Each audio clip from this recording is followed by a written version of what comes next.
Vamos para os destaques de hoje. BH tem temperatura nas alturas e previsão de mais calor nesta semana. Prefeito visita Tereza Cristina e diz que bacias de contenção operam em 100%. E saiba quais são os impactos da posse de Trump para o Brasil. Belo Horizonte tem previsão de pancadas de chuvas isoladas, temperatura mínima de 20 graus e máxima pode chegar a 33. A umidade relativa do ar está em 64%. Hoje pode ter novo recorde de temperatura no ano em Belo Horizonte. O calorão tem tomado conta da capital nos últimos 3 dias. No domingo, a temperatura máxima chegou a 32,9 graus. No sábado, os termômetros tinham alcançado 38,8 graus e na sexta, 32 graus. De acordo com o Instituto Nacional de Meteorologia, as altas temperaturas se devem à diminuição das áreas de instabilidade sobre Minas Gerais e devem permanecer ao longo da semana. Mesmo com a trégua das chuvas nos últimos dias, a situação da Avenida Tereza Cristina preocupa autoridades. Na sexta, mesmo com as bacias de contenção funcionando, o Ribeirão Arrudas transbordou. O prefeito em exercício, Álvaro Damião, do União, prometeu fazer um estudo sobre as causas da inundação. Hoje, ele fez uma visita à região e conversou com a imprensa. A repórter Erlaine Grace acompanhou e traz as informações. Boa tarde, Júnior. Boa tarde, Juliana, e a todos que acompanham Rede Notícia. De acordo com a Prefeitura, a AB5 está operando com sua capacidade total de armazenamento. A bacia fica entre a Avenida Amazonas e a linha férrea da região oeste, próximo a Tereza Cristina. Avenida que, aí, na última forte chuva que teve em BH no dia 16, se transformou em um rio. O prefeito Álvaro Damião falou sobre o andamento das obras. Vamos conferir. Essa é uma das 5 que temos aqui na região do Barreiro. A B5 é uma delas. São mais de 1 bilhão de litros d'água que é reservado por aqui, nessa região. Esperamos agora a conclusão da B3 e da B4, que fica em Contagem. A gente já tem uma parceria muito boa com a Prefeitura de Contagem, para que 1,5 bilhão de litros d'água sejam reservados aqui para as próximas chuvas, ou pelo menos para o próximo ano. Aqui nas nossas 5 barragens já estão operando 100%. A previsão é que todas elas sejam entregues esse ano de forma definitiva. E o que é entregue de forma definitiva? Vocês vão perceber que a B5 já está sendo operada com 100% da capacidade, mas falta ainda alguma entrega da Prefeitura, falta a parte linear, o parque linear, que é a compensação da Prefeitura, mas a operação dela para a retenção da água já trabalha com 100%. O prefeito Álvaro Damião também disse que espera que as bacias B3 e B4, que são de Contagem, também fiquem prontas ainda neste ano. Com as duas, serão 7 bacias para reter as águas que chegam na Tereza Cristina. A capacidade total será de 1 bilhão e 600 milhões de litros. O prefeito citou também a bacia da Vilarinho e informou que ela opera com 60% de sua capacidade. E a Prefeitura comemorou o fato de não ter registros de morte neste ano em BH por causa das enchentes. Eu volto com vocês aí no estúdio. Obrigada, Erlaine. E a Prefeitura de Contagem confirmou que está fazendo obras para as 2 bacias que vão ajudar a conter as inundações na Avenida Tereza Cristina. A B3 tem previsão de conclusão em março e a B4 que deve ficar pronta no segundo semestre deste ano. As 2 já operam, mas não em plena capacidade. Júnior, o que a gente pode dizer, né? Vamos esperar, então, até meio do ano para a gente poder ter essa conclusão das obras e ver se realmente a situação das chuvas aqui em Belo Horizonte, a gente não vai ter novas enchentes. Eu duvido muito. Acho que a cidade daqui para frente vai ter que repensar toda a sua estrutura, que a gente tem que ousar mais. Já está provado que só essas bacias de contenção aí não vão ser suficientes. Então, assim, realmente é muita coisa para o futuro, né, Júnior? É isso, tem que ter um plano, um planejamento mais amplo, porque talvez só as bacias elas não resolvam esse problema. A gente tem muito asfalto, muito cimento, então não tem como essa água escoar devidamente, ser absorvida pelo solo. Outras medidas, outros estudos se fazem necessários. E ainda bem que não tivemos vidas ceifadas. Mas tem um problema, muito prejuízo para a população, isso tem que ter um basta. É verdade. Em Minas, 100 municípios estão em situação de emergência por causa das chuvas. As informações com o repórter Newton Lopes. 100 municípios decretaram situação de emergência em Minas Gerais por causa das chuvas, segundo o boletim divulgado hoje pela Defesa Civil Estadual. Desde o início do período chuvoso, em setembro do ano passado, 26 pessoas morreram no estado e mais de 3.500 tiveram que sair de casa por causa dos temporais. Ipatinga, no Vale do Aço, decretou calamidade pública depois de ser fortemente atingida por uma tromba d'água há uma semana. 11 pessoas morreram na região. O governo de Minas anunciou uma verba de R$1 milhão do Fundo Mineiro de Assistência Social para o município. Já o governo federal destinou cerca de R$700 mil para a cidade para a compra de itens de assistência humanitária, como cesta básica, água mineral, kits com produtos de higiene pessoal e de limpeza. O Instituto Nacional de Meteorologia emitiu para hoje um alerta de tempestade nas regiões Noroeste, Oeste, Sul, Sudoeste do Triângulo Mineiro, Alto Paranaíba e na zona da Mata Mineira. As outras regiões devem ter céu claro a parcialmente nublado ao longo do dia. Repórter Newton Lopes. Obrigada, Newton. Olha só, termina amanhã o prazo para inscrições ao SISU, o Sistema de Seleção Unificada 2025. A repórter Janaína Regiane traz os detalhes. Terminam nesta terça-feira as inscrições para o SISU, Sistema de Seleção Unificada. De acordo com o cronograma oficial, o resultado da chamada regular está previsto para 26 de janeiro, enquanto o período de matrículas será realizado de 27 a 31 de janeiro. Já o prazo para participar da lista de espera vai de 26 a 31 de janeiro. Administrado pelo MEC, o Ministério da Educação, o sistema executa a seleção dos estudantes com base na média da nota do Enem até o limite das vagas de instituições públicas de ensino superior por curso e modalidade de concorrência, de acordo com a escolha dos candidatos inscritos e perfil socioeconômico. A inscrição é gratuita e feita pelo site acessounico.mec.gov.br/SISU. Repórter Janaína Regiane. Obrigado, Janaína. Este ano começa a valer uma nova exigência para os alunos de até 5 anos de idade em escolas da rede municipal de BH. A apresentação do cartão ou declaração de vacinação atualizados. Esta exigência é parte de uma portaria publicada em 18 de julho do ano passado. Os pais ou responsáveis devem providenciar os documentos no prazo de até 30 dias após a matrícula. Caso não sejam apresentados, segundo a Prefeitura, o aluno não será impedido de frequentar as aulas, mas a escola pode informar as autoridades competentes a situação.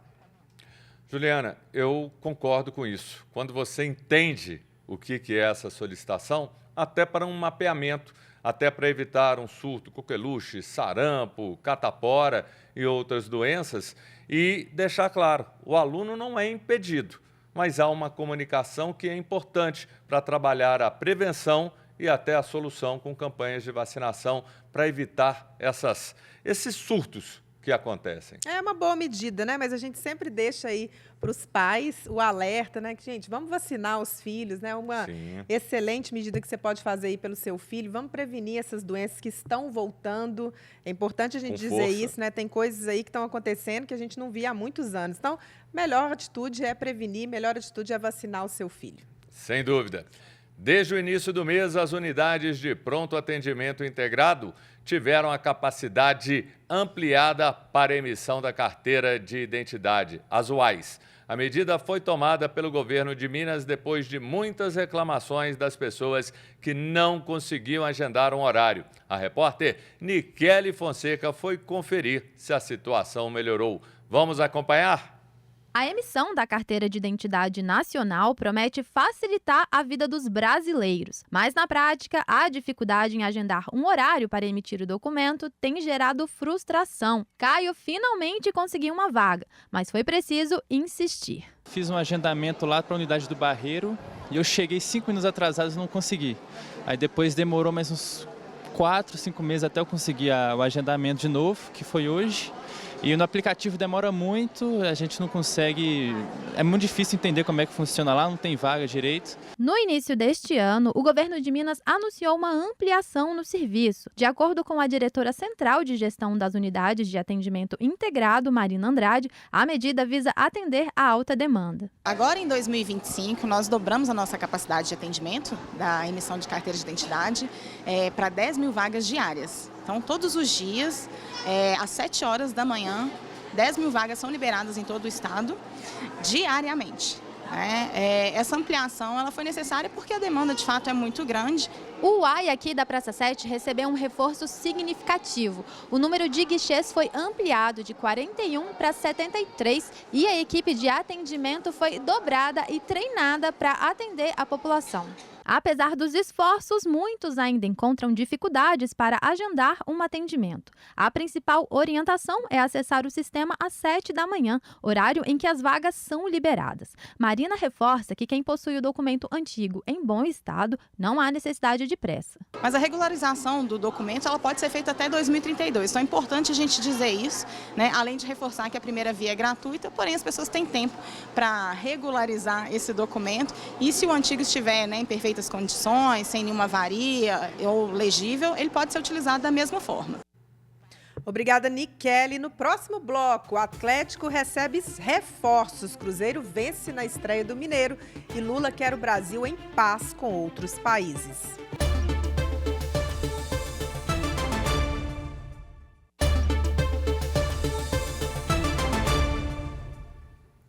Começou o Campeonato Mineiro com empates de América e Atlético. Falando ainda do Galo, o time principal continua nos Estados Unidos e tem mais reforços chegando para o grupo.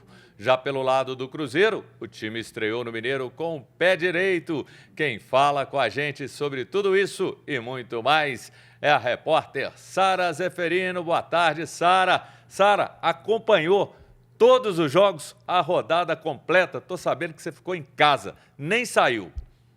Boa tarde, Júnior. Boa tarde, Juliana, a todos que acompanham o Rede Notícia. Para quem estava com aquela saudade do futebol aí, né? Entre o fim da temporada e o início dessa temporada de 2025, não faltou futebol. No final de semana, a gente começou, claro, com o Clássico Mineiro em terras estadunidenses, né? No sábado, Atlético e Cruzeiro fizeram aí o primeiro clássico de 2025.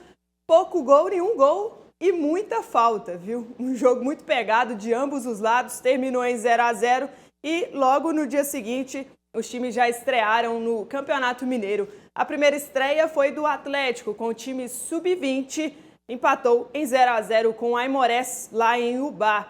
Ainda o time sub-20 fará as próximas partidas do Campeonato Mineiro, porque o time principal está lá nos Estados Unidos, fazendo a pré-temporada, e no sábado que vem vai ter um amistoso contra o Orlando. Então, por enquanto, os meninos que fazem esse início, são os meninos, né, que fazem esse início de Campeonato Mineiro para o Galo.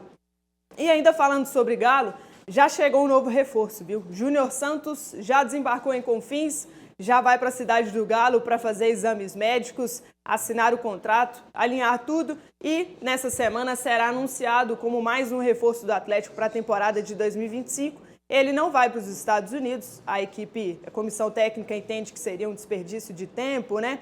E ele vai ficar por aqui para se preparar aí para esse início de temporada com a camisa do Atlético. Outro que chega nesta semana é o atacante Coelho. Então o Galo se reforçando no ataque. Agora, quem também estreou no Campeonato Mineiro neste final de semana foi o América. Estreou contra o Uberlândia fora de casa e o resultado ficou em 2-2. Então, Júnior, o que não faltou Foi futebol nesse final de semana, tivemos empates para Atlético e para América e o Cruzeiro que estreou com vitória contra o Tombense, usando o time reserva para misto, mas deu para o Diniz conhecer muito bem as novas peças que ele terá para esta temporada. Valeu, Sara. Obrigado. Olha, está marcado para as 14h o velório do jornalista Léo Batista, que morreu neste domingo aos 92 anos. Ele será velado em uma cerimônia aberta ao público na sede do Botafogo, na zona sul do Rio de Janeiro. A família não divulgou informações sobre o enterro, que será uma cerimônia reservada aos parentes e amigos próximos. O jornalista estava internado com câncer desde o dia 6 de janeiro. Dono de uma das vozes mais marcantes e um estilo inconfundível, Léo Batista trabalhou por décadas no jornalismo esportivo em seus 70 anos de carreira. A Confederação Brasileira de Futebol emitiu uma nota nesta segunda lamentando o falecimento. O prefeito Fuad Noman segue internado na UTI do Hospital Mater Dei para tratar um quadro de pneumonia. Segundo o boletim médico mais recente, divulgado neste domingo, dia 19, ele está na fase de retirada gradual dos aparelhos respiratórios. O quadro clínico de Fuad ficou estável nas últimas 24 horas. Ele está internado desde o último dia 3. Neste período, ficou entubado, depois foi submetido a uma traqueostomia e agora respira com a ajuda de aparelhos. Carnaval! O cadastramento para os vendedores ambulantes começa nesta semana. As informações com a repórter Milene Alves.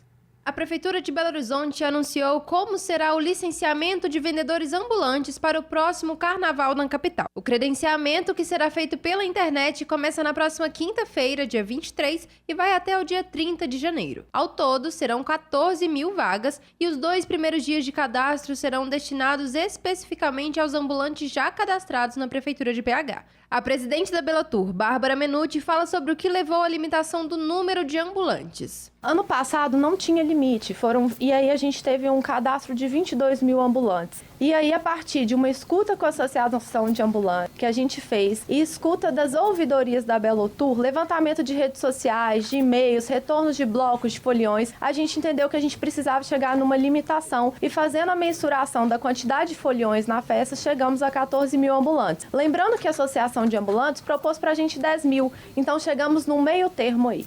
Com o cadastro realizado, a partir do dia 5 de fevereiro será necessário retirar a credencial no Mercado da Lagoinha, com senhas que serão distribuídas pela Prefeitura. Os vendedores ambulantes poderão vender bebidas exclusivamente nos desfiles de bloco de rua entre os dias 15 de fevereiro e 9 de março. A vendedora ambulante Alexandra Fonseca disse que ficou endividada por não conseguir vender bem no Carnaval de 2024, mas está animada para esse ano. Eu acho que vai ser um carnaval top. Por eu ter muitos anos de rua, eu trabalho os bloquinhos. E as minhas mercadorias já estão todas compradas, porque eu já vou estocando, né? As dúvidas sobre o processo de cadastramento de ambulantes para o Carnaval de 2025 podem ser enviadas para o e-mail diretoria.belotur@pbh.gov.br.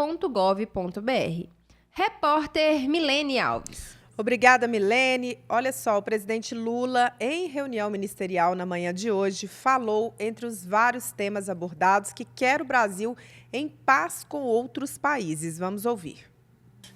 Tem gente que fala de que a eleição do Trump pode causar problema na democracia mundial. O Trump foi eleito para governar os Estados Unidos e eu, como presidente do Brasil, torço para que ele faça uma gestão profícua, para que o povo brasileiro, o povo americano melhore e para que os americanos continuem a ser o parceiro histórico que é do Brasil, porque da nossa parte nós não queremos briga, nem com a Venezuela, nem com os americanos, nem com a China, nem com a Índia, nem com a Rússia. Nós queremos paz, nós queremos harmonia. Nós queremos ter uma relação onde a diplomacia seja a coisa mais importante e não a desavença, e não a encrenca. O presidente eleito dos Estados Unidos, Donald Trump, tomará posse hoje às 14h no horário de Brasília para um segundo mandato em Washington. A cerimônia marca o retorno político do republicano ao poder, depois de 4 anos da administração de Joe Biden. O cerimonial da posse de Trump conta com diversas tradições americanas, como juramentos, discursos, desfiles e bailes. Além disso, Biden deixa a Casa Branca enquanto a família Trump se muda para a residência oficial. Por causa do frio extremo em Washington, a solenidade será realizada em ambiente fechado. É a primeira vez desde a segunda posse de Ronald Reagan, em janeiro de 1985, que o evento não ocorrerá em local aberto. A previsão é que 20 mil pessoas acompanhem a posse. E para entender como um novo mandato de Trump pode impactar o Brasil, nós conversamos com o consultor internacional Wilson Mendonça. Bom, a relação dos Estados Unidos com o Brasil, ela é historicamente de extremo pragmatismo, independente de qual chefe de Estado que ocupa a função. E há algumas décadas, eu diria, o Brasil não ocupa o Brasil e também, obviamente, a América do Sul não ocupa uma posição estratégica para os Estados Unidos. Então a gente pode perceber claramente que, sobretudo agendas de comércio, agendas multilaterais, elas não vão sofrer tanto distanciamento assim como alguns analistas, alguma parte da mídia tem percebido, né? Obviamente há sim uma proximidade de afinidade ideológica em relação a Milei na Argentina, porém nada que a pauta bilateral entre os dois estados, sobretudo a agenda de Estado entre Brasil e Estados Unidos, vai ser comprometida durante essa gestão.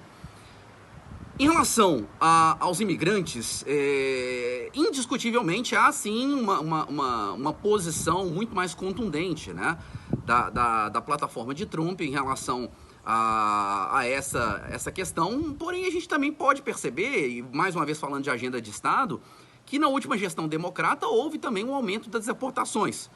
Ou seja, isso independe ali do estadista. Obviamente, essa posição favorece grande parte do eleitorado, que fica mais próxima do ponto de vista de Trump. E isso foi fundamental para que ele, obviamente, fosse reeleito.